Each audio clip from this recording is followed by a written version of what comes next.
আসসালামু আলাইকুম। আমি ফাতিমা আমেরিকার টেক্সাস থেকে বলছি।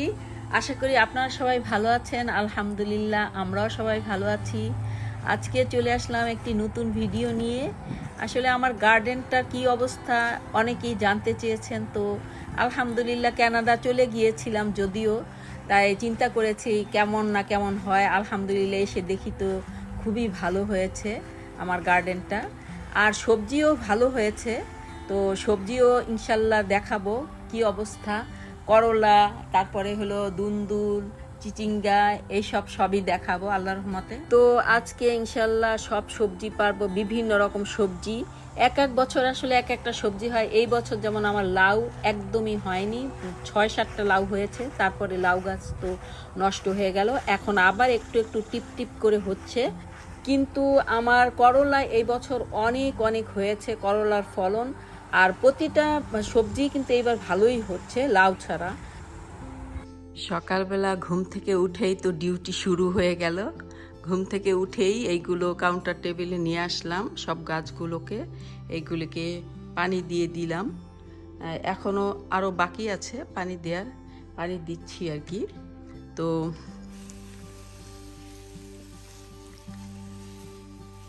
সব গাছগুলোকে পানি দিয়েছি, তারপরে হলো একটু ঠিক করে দিয়েছি যে কোনটা মানে কি সমস্যা আছে, এটা একটু ঠিক করে দিয়েছি।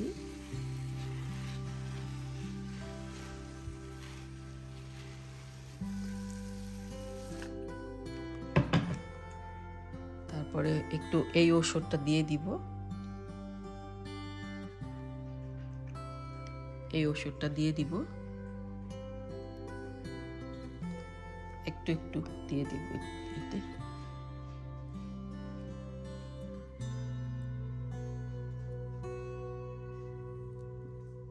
এরকম সবগুলিতে দিয়ে দিব। তো এই কাজ শেষ করে আবার গার্ডেনে চলে যাব এখন।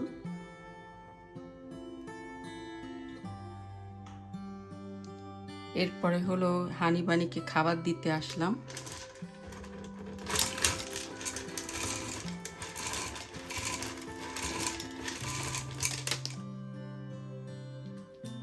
আমি তোমাকে বাটিতে বেড়ে দিই, বাটিতে বেড়ে দিই, তুমি এটা থেকে খাবে। তো হানিবানির খাবার দিয়ে তারপরে গার্ডেনে চলে যাবো ইনশাল্লাহ। ক্যাসি, আমি তোমাকে তোমাকে বেড়ে দিচ্ছি, বেড়ে দিচ্ছি। ক্যাসির খুব ক্ষুধা লেগে গেছে, ক্যাসি এটা থেকে খাওয়া শুরু করে দিয়েছে। ওদেরকে খাবার দিয়ে দিলাম, ওরা খাচ্ছে। গার্ডেনে চলে আসলাম। তো দুদিন গার্ডেনে আসতে পারিনি, এসেই দেখি যে করলা অনেকগুলো পেকে গেছে। করলাগুলি কিন্তু বেশ বড় হয়, 1 ফিটের উপরে হয় প্রতিটা করলা, সুন্দর হয়। দেখুন কত সুন্দর হয়েছে। আমি কিন্তু কোনো রাসায়নিক সার ইউজ করি না, জৈব সার ইউজ করি, সবজি পচা সারটাই বেশি ইউজ করি আর কি। আর গোবর তো আমাদের এখানেও তেমন একটা পাওয়া যায় না, কিভাবে আমরা ম্যানেজ করব। এই জন্য হলো সবজি পচা সারটাই আমরা ইউজ করি। গোবর দিলে তো আরও ভালো হয়। দেখুন কত সুন্দর হয়েছে আলহামদুলিল্লাহ।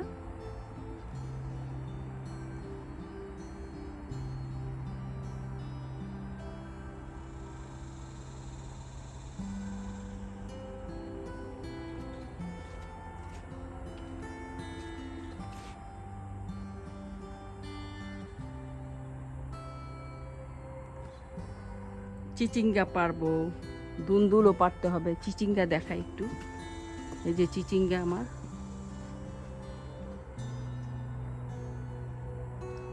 চিচিঙ্গা কিন্তু অনেক ভালোই হয়েছিল, অনেক ভালো হয়েছে, অনেক খেয়েছি আলহামদুলিল্লাহ এই বছর। তো এখনও কিন্তু ভালোই আছে গাছে। আর অনেককে দেই। আর কয়েকদিন পরপরই তো 2-3 দিন পরপরই তো চিচিঙ্গা অনেক পেরে ফেলতে হয়, নয়তোবা তো খাওয়ার অনুপযুক্ত হয়ে যায়। তো আলহামদুলিল্লাহ অনেক চিচিঙ্গাই খেয়েছি আল্লাহর রহমতে আলহামদুলিল্লাহ।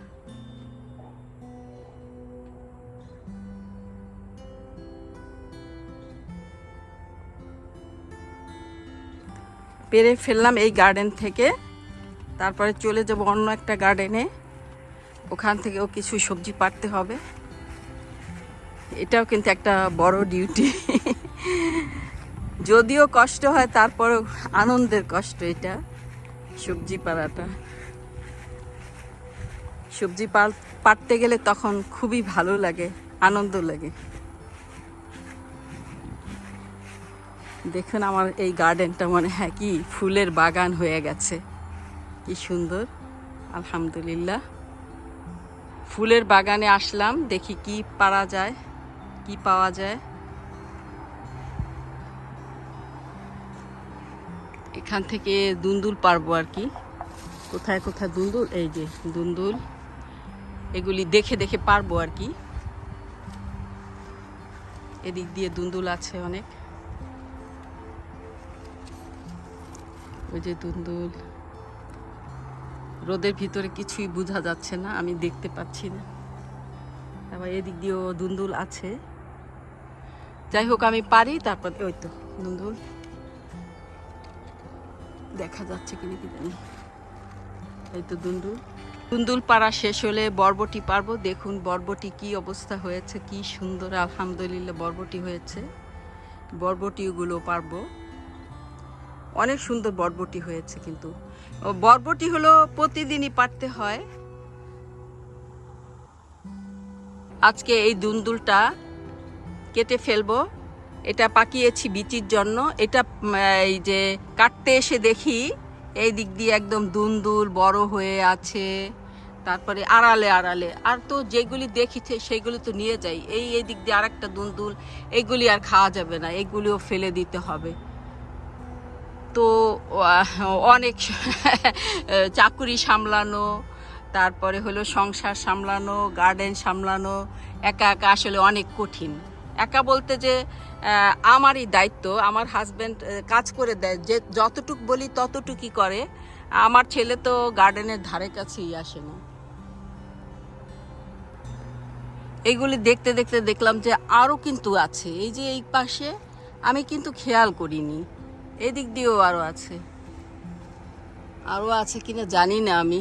তিনটাই তো অকেজো হয়ে গেল। এই যে দেখুন, ওই দুইটা ওইদিকে, এই যে একটা, এই যে একটা, ওই যে একটা। আজকে এই ডাঁটাটা কেটে ফেলবো। ডাঁটাটা কচি আছে, আজকে খেয়ে ফেলবো এটা। আর হলো এই লাউটা পাকিয়েছি, এই লাউটা পেরে ফেলবো। এই তো পেরে নিয়ে আসলাম গার্ডেন থেকে। এই ডাঁটাটা পাড়ার একদমই ইচ্ছা ছিল না, কেননা আজকে অনেক রান্না, অনেক সবজি, তার ভিতরে এই ডাঁটাটা রান্না করলে আরও অনেক বেশি সবজি হয়ে যাবে। কিন্তু তারপরও কি করব, যে ডাঁটাটা তো বুড়ো হয়ে যাবে, খাওয়া যাবে না, তাহলে এখন কচি আছে, খেয়ে ফেলবো আর কি। আর লাউটা পাকিয়েছি, তো আজকে তুলে নিয়ে আসলাম লাউটা।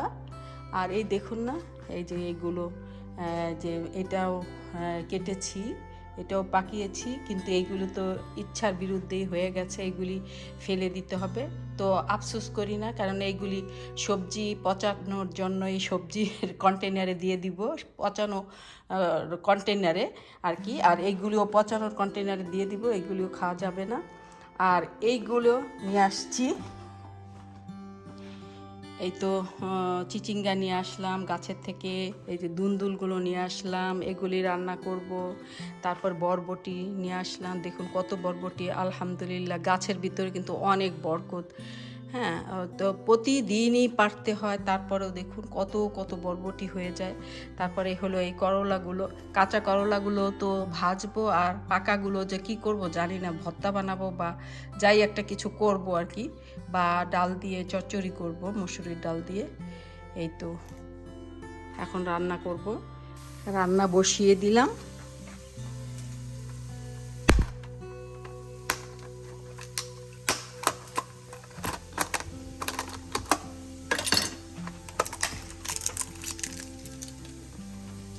তো দুন্দুল রান্না করব এখন আমি। দুন্দুলটা হয়ে গেল,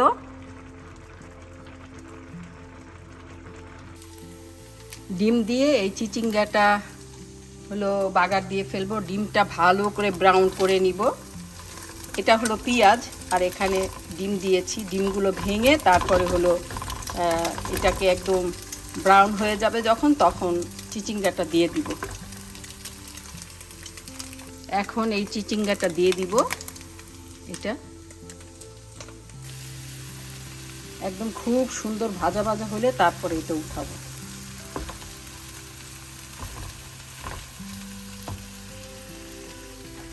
হয়ে গেছে, ধনেপাতা দিয়েছি।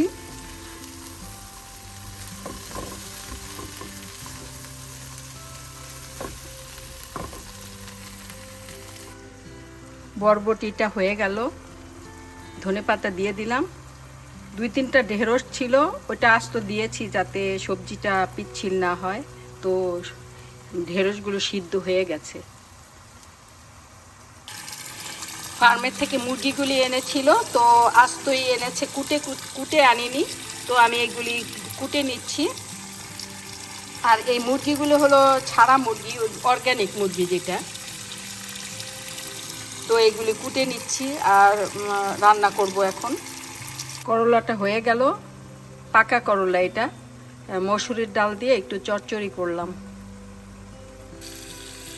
বাজার থেকে পালং শাক নিয়ে আসছি, এই পালং শাকগুলো রান্না করব। তো মুরগি রান্না করব, রেডি করে নিয়েছি মুরগিটা, আর পালং শাকগুলোও রান্না করব।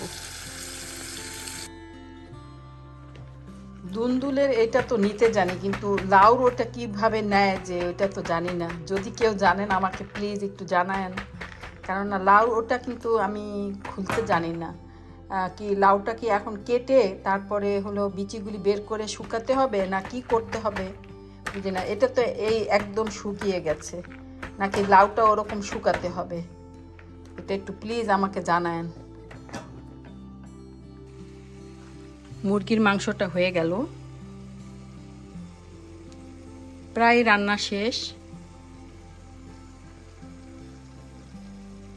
ডাঁটা শাকটা হয়ে গেল, ডাঁটার সাথে শাকটা দিয়ে দিয়েছি, খুবই সুন্দর নরম হয়েছে। তো পালং শাকটা হয়ে গেছে। অল্প সামান্য অলিভ অয়েল দিয়েছিলাম প্রথম, এখন আবার একটু দিয়ে দিই, কেননা এটা তো এক্সট্রা ভার্জিন অলিভ অয়েল, তো আগুনে ভালো থাকে না, আগুনের তাপে ভালো হয় না, কাঁচা কাঁচাই ভালো হয়, এই জন্য অল্প একটু দিয়েছি, যত তেল কম খাওয়া যায় আর কি। এই তো রান্না করে ফেললাম, মুরগির মাংস রান্না করেছি, পালং শাক রান্না করেছি, ডাঁটা রান্না করেছি, তারপরে হলো করলা মসুরির ডাল দিয়ে চচ্চড়ি করেছি, বরবটি রান্না করেছি, ভেজেছি আর কি, একটু মাখা মাখা করেছি, তারপরে চিচিঙ্গা ডিম দিয়ে ভেজেছি, আর দুন্দুলটা রান্না করে ফেলাম। আলহামদুলিল্লাহ, রান্না বাড়া শেষ করলাম। যারা আমার ভিডিও আগে দেখেছেন তারা দেখেছেন যে আমার কি সুন্দর ডালিয়া ফুল হয়েছিল, অনেক সুন্দর ডালিয়া ফুল ছিল, এতদিনই ছিল। তো গাছগুলো অনেক বড় হয়ে গেছে, তো ডালাগুলো একটু নড়বড়ে হয়ে গেছে। তো চিন্তা করলাম যে এত লম্বা গাছটা, ফুলের ভারে গাছগুলো একদম ঝুঁকে যায়। তো আমি সব গাছগুলো একদম গোড়া থেকে কেটে দিয়েছি। এই 15 দিন আগে একদম নিচের থেকে গোড়া থেকে কেটে দিয়েছি, কোনোই পাতা ছিল না। আবার নতুন করে ওরা হয়েছে, দেখুন কত সুন্দর হয়েছে। মাত্র 15 দিনে অনেক সুন্দর হয়েছে। আবার ধরুন আর 15 দিন পর থেকেই গাছে ফুল আসা শুরু করবে ইনশাল্লাহ। তো এই জন্য গাছগুলি সুন্দর হয় যাতে, এই জন্যই আমি গাছগুলিকে কেটে দিয়েছিলাম।